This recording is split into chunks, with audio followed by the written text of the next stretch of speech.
Here in the UK, as in many countries I'm guessing, they're slowly starting to lift the lockdown that we've all been living under for the last 3 months or so.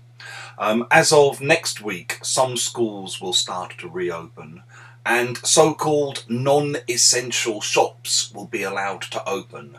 This means things like sports shops or bookshops or music stores or whatever.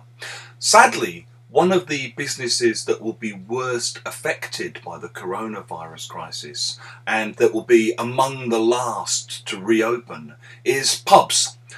Pubs are one of the things that I think makes England what it is and makes London the city that it is.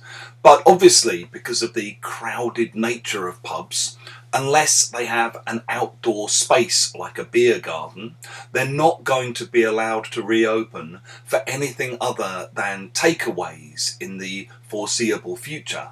And sadly, I think what this will mean is lots of little pubs will end up going to the wall.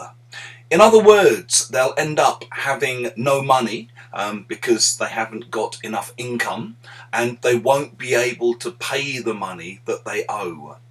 Maybe you know the phrase go bankrupt. In spoken English, we often say the companies go to the wall, or they go under, like a boat going under the water, like Titanic, or they go down the pan. They all mean the same thing.